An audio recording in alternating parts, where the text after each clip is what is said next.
Hey, what's up, you guys? So I'm here to film my January wrap-up. In the month of January, I read 12 books, and it was a pretty good reading month.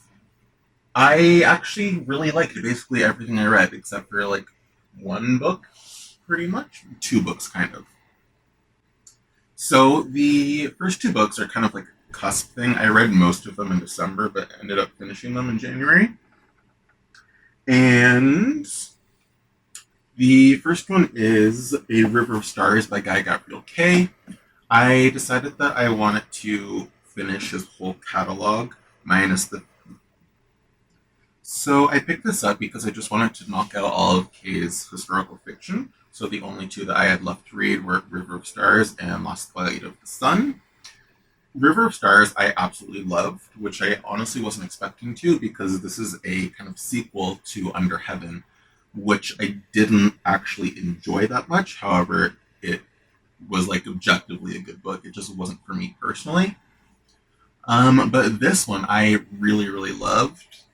He does this thing where if you've never read a K book before, he's able to make these like incredibly bittersweet, wistful, poignant, melancholy endings that just leave you really satisfied but kind of sad at the same time. He's just a master of that, and this book did not disappoint. It was really fantastic. So this book is a historical fiction with a little bit of fantasy elements, and it takes place in Kitai, which is based on Song Dynasty China. Yeah, Song Dynasty China, and it's about two main characters. There is a woman named Lin Shan, and she is a court poet. She's educated like a man, which is unusual, and she becomes a favorite of the court and the emperor. And then there's a man named Ren Diane, who is a peasant, basically, and he becomes an outlaw and then becomes a military captain and then becomes actually a very important, pivotal person within the empire, and the two of them kind of cross. And it was a very great story, and I really, really loved the ending. The next book I read, also by Guy Gabriel Kay, was Last Light of the Sun. I don't have a copy of it, but it takes place in England and is again historical fiction. And so it's based on King Aelfred repelling the Norse Vikings who were invading. There's a show on Netflix called The Last Kingdom, which I have not watched, but basically Last Light of the Sun and The Last Kingdom tell the same story. This book I did not like as much. I can't quite figure out why. It's one of my least favorite K books I've read, and maybe that's because of the time it was written in. I think it was one of his earlier works. Um, but the book just didn't really do it for me. I wasn't very connected to any of the characters. I did like the element of magic in it. I did like seeing kind of the sheep, the fairies in the world. But that was the only thing that I actually really, really enjoyed. Aside from that, I didn't have too many thoughts. So that was a little bit of a disappointment, but it was still like a four. It was like on the cusp of being a four-star book, while the first one, River Stars, was a five-star. The next book I read was City of Stone and Silence by Django Wexler. Django Wexler is the author of the Shadow Campaign series, which is a flintlock fantasy, which I would recommend if you are a fan of the Powder Mage books. If you're a fan of the Powder Mage books, I think you would like Django Wexler's Shadow Campaigns. The first book is a little rocky, but then from there it gets very fantastic. This book, however, is in a new series of his, and it's very, very different. It honestly feels a bit like a video game. I have a video called, like, if you like this video game, try this book. And I featured the first book, Ship of Smoke and Steel, in that. Basically, this girl named Isoka is from a Asian-inspired empire, and because of instance at the and because of the inciting incident in the beginning of the first book, she got sent onto this gigantic ship named Soliton, It's like way, way, way, way, way bigger than an aircraft carrier. It's basically its own floating country that no one knows where it really came from. But people who can draw from these 9 different wells of power in this world are sent there, and they have to just survive, basically. And Isoka is tasked by the Emperor's people with taking control of the ship and sailing it back to her country for the Empire's use, or else her sister dies, basically. Now, this story feels a lot like the game like Monster Hunter in the first book. It's almost a little bit of like Invention Caller, where they're constantly going and venturing into the ship to find resources. It's a fun read, but it's not great. It's enjoyable, but objectively not like a fantastic book. I'll just say that. City of Stone and Silence, the sequel, I gave 4 stars. The next book that I read was Blood of Empire. This is the third book in the Gods of Blood and Powder series by Brian McClellan, and this is the sequel trilogy to the Powder Mage trilogy of Flintlock Fantasy, like I just mentioned. I really, really, really enjoyed the first 2 books in this trilogy. I thought they were absolutely fantastic. I thought they were very well written. This book, however, just fell really, really flat. If you watch my review for it, my list of cons is very extensive, while my list of pros is non existent, basically. However, I enjoyed it despite it not being a good book. The ending wasn't very satisfying, unfortunately, but on the whole, I did kind of like it. So it's a 3.5-star book. I can't really talk too much about its content since it's the third book in the series, but its flaws were that there were 4 characters missing from this book, and these characters all had relationships with the 3 main characters that we're following. And the lack of these 4 side characters basically hindered all of the interesting bits, and there were basically no like interesting character dynamics at all going on in this book. And also, things felt way, way, way too easy. The climax of the book, which for the final book in the trilogy, I expected to start like maybe here or before that, honestly, and just have like stakes ramping up. That didn't happen. The climax was maybe like here, honestly, and just fell very flat. So that was very disappointing. However, I think, like I said in my review, it's like a kind of sunk cost fallacy. I invested so much into the first 2 books that I just kind of had no choice but to enjoy this kind of. So there's that. It's about a 3.5, 3.75-star book. The next book I read was absolutely fantastic. Again, I mentioned the first book, The Gutter Prayer, in my If You Like This Video Game, Try This Book video. The Gutter Prayer feels a lot like the video game Bloodborne. It takes place in this very, very dark, like gothic, gritty, creepy world. There's this undercity full of ghouls that feast on the flesh, the dead bodies of the inhabitants of the regular city. And once they eat enough corpses, they evolve into this other form. There are tallow men who are thrown into vats and they become entirely made of wax with a wick inside of them, and they are these inhuman, almost like city guards that are very, very hard to kill, and they're super creepy. There are stone men who are people infected with this virus that literally turns their bodies to stone, and so they're constantly, almost like addicts, trying and scrambling to do whatever they can to get this thing called alkahest, which are injections that stop the stone from spreading. It's just a very, very dark and gritty world. And the presence of the gods in the first book was super, super interesting, as there were these beings called the Black Iron Gods of the city of Gerdon.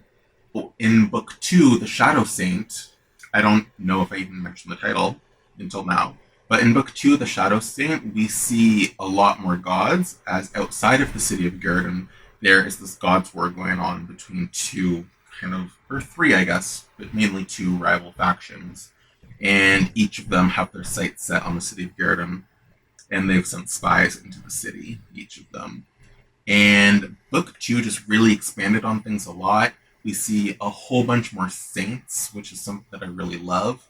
and saints are a concept that I actually have in my own book that I'm writing. So I just love when I come across that in any other setting. It was just a really fantastic sequel. I can't really talk too much about it, but it was definitely a 5-star book. The next book I read was Daughter from the Dark, that the authors Marina and Sergei Dyachenko kindly sent to me and signed for me, which I'm very happy about. It's really nice of them, and I'm super thankful. I want to keep my thoughts on this to myself until I read the finished copy. However, I'm just going to say that I liked it, and my review will be incoming very soon as the book is released on February 20th. I'll be probably binge reading it in a day or two, and then I'll film a review talking about this book. So if you want to hear my thoughts, you'll have to wait until then. Then the next book I read was Devil's Night Dawning by Damien Black. I mentioned this before, and this is a favorite of Caitlin from the channel Kitty G. She is part of Mark Lawrence's self-published fantasy blog-off competition that goes on every year, and she reads like an obscene amount of books in a very short period of time and has to choose a finalist. I think it's like 40 books or something, and she has to narrow that down to one. And I believe 2 years ago, her top pick was Devil's Night Dawning. And so I started this book quite some time ago, and for whatever reason, it just took me absolutely forever to read. But I finally finished it, and I really, really liked it. I gave 4.5-star books. I gave the book 4.5 stars. Basically, it is about these kind of 4 characters who get caught up in the story. There's Adelko, who's traveling with his master named Horsgrim, and they belong to this church that deals with the occult and deals with exorcisms and whatnot in this world. And then there is a character named Vastrian, who's a squire traveling with his knight, and they run into Adelko and Horsgrim and get caught up in the story where they're chased by dark forces.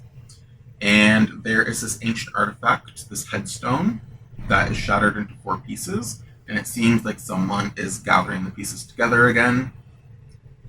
There's this ancient artifact that was broken into 4 pieces and scattered to all the different ends of the earth. But it seems like someone is gathering up these 4 pieces of the headstone to kind of basically instigate the end of days, it seems. It's this dark warlock named Indragorix, and they are basically fighting him in the story. And so I started book 2, and I'm really enjoying that already. The next book I want to talk about is another one that has taken me absolutely forever to read, but I finally finished, and that is Beneath the Twisted Trees by Bradley Beaulieu. This is the 4th book. Yeah, this is the 4th book in his Song of the Shattered Sand series, beginning with 12 Kings in Sharakai. Basically, the concept is that there are 12 kings, they're immortal, and they've been ruling the desert capital of Sharakai for 400 years. There's this pit fighter named Jada, and her mother was killed by them, and she wants to go on a revenge quest. And also, she belongs to these people called the 13th Tribe, which were a tribe that the 12 kings betrayed back in the day. And so in this 4th book, things just keep ramping up. It was really, really great to see more blood magic, since I love that more than anything that's in my book. And so I really, really enjoyed it. The only thing I didn't enjoy is I have been listening to the audiobooks for this entire series, and they changed the narrator for book 4 to Kate Redding, who I like on her own, but I just didn't like the shift from one voice to another, and the way that she was kind of reading it was kind of grating with me. So I think for the next book, When Jack Stormed the Walls, that comes out in July, I'll pick up a physical copy. But yeah, it was great. 5 stars. Fantastic. Good book. The next thing that I read was Prisoner of Heaven by Carlos Ruiz Zafón. This is the 3rd book in the Cemetery of Forgotten Books series, the first one being The Shadow of the Wind. Now, I read this series out of order. I read book 1, book 4, book 2, and now book 3. So I finally finished the series, and reading it out of order honestly didn't really hinder me in any way. But I really liked getting the story just more fleshed out because book three definitely fills in some of the blanks that I didn't have when I read book four. But the series is just fantastic. It takes place in the mid 19th century in Barcelona, the city of the damned, and it is just so atmospherically written. It feels almost like a Guy Gabriel Kay book. Barcelona feels like its own character, and for someone who used to live in Barcelona, I absolutely loved being able to picture all the streets they were talking about and just knowing all of the locations, Tibidabo, Barceloneta, Born, Ravel, all of that.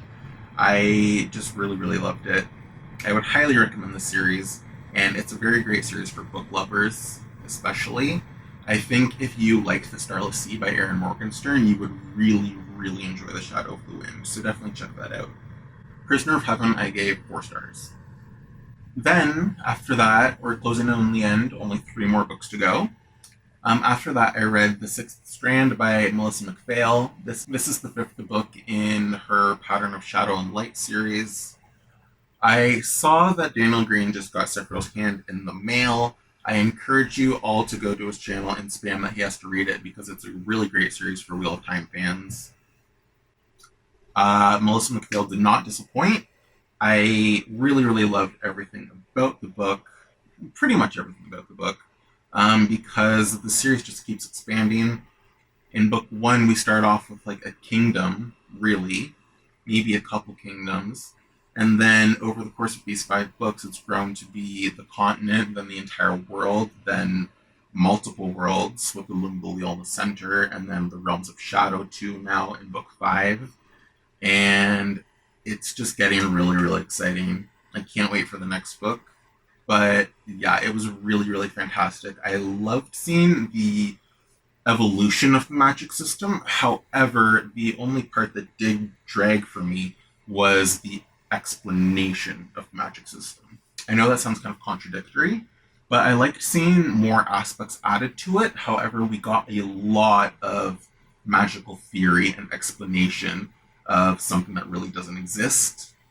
It's basically like if you were describing like astrophysics and dark matter and whatnot, but just for this fantasy world, and it just kind of became a lot and kind of dragged at some points.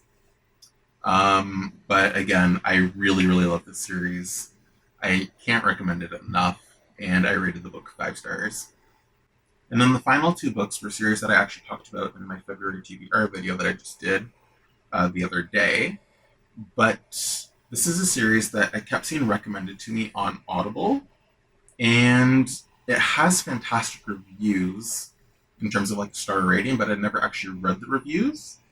And the concept of the book sounded really dumb to me, but I actually looked at some of the reviews, and they basically all said, "Sounds dumb, but just try it. It's fantastic." And so I tried it, and I fell in love. I started Unsold maybe 4 or 5 days ago, and I'm currently on book 4. So I really, really like the series. I started book 4 this morning, and I'm maybe like a quarter into it, a third into it already. It's really great to fly through. This series is really an underdog story at its heart. There's this character named Lyndon, and in his world, everybody is born with magic power. He, however, is born something called Unsouled, which means he has no magical affinity whatsoever. His soul is like weak and shriveled, and he'll basically never amount to anything. But then something happens at the beginning of the story. Lyndon, at the beginning of book 1, meets this godlike figure who's this extra dimensional shepherd that guides all of the different worlds and universes or whatever within the story. And she saves him from a awful fate and sets him on this path to defeat a great evil that will arise in 30 years and destroy the village. And so Lyndon, over the course of these 4 books, has gone from someone with no magical affinity whatsoever, being really, really weak souled, to honestly being pretty badass in his own kind of quirky way. It's just a really, really fun story. It feels a lot. It's not a lit RPG book. However, it feels like it could take place in a lit RPG anime type world. There are basically all of these different sacred paths that are like martial arts techniques, kind of, and you can follow them and advance from the level of copper up through. You can advance from copper up to iron, jade, gold, low gold, high gold, underlord, blah blah blah, etc. And it's just a really fun story. It feels a bit like the video game, the MMORPG by NCSoft that's called Blade and Soul. If you've played that game, it feels like this book can take place in that universe, or honestly, even in Naruto a bit. Um, but yeah, I'm just having a really fun time reading it. And so the last two things that I read in January were book one, Unsold, and book two, Soulsmith.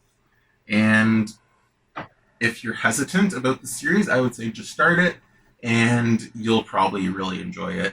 And if you don't, I think the book is probably maybe like 200, 250 pages tops. I'd say the audiobook is only like 7 hours or something like that. So it's no time wasted, really. Anyway, those are the 12 books that I read in January. I really, really had a great reading month to start out the year, so I'm happy about that. My TBR for February has stayed fairly similar to the video I posted. However, I didn't realize that this book was coming out. The King of Crows by Libba Bray, the fourth and final book in the Diviner series. I had no idea this was coming out until I was at Chapters the other day and I saw it and I got really excited because this is a fantastic YA paranormal series that takes place in the 1920s in America, and it's just so so fun. Also, the audiobook quality, it's one of the best audiobooks I've ever listened to. So I'll probably switch between an audiobook and this physical copy. But yeah, I'm really excited about this. So I'm going to be reading this in February. But anyway, that's everything that I read in January. Let me know what you guys read down below. And be sure to have a good one. Read good books. Bye.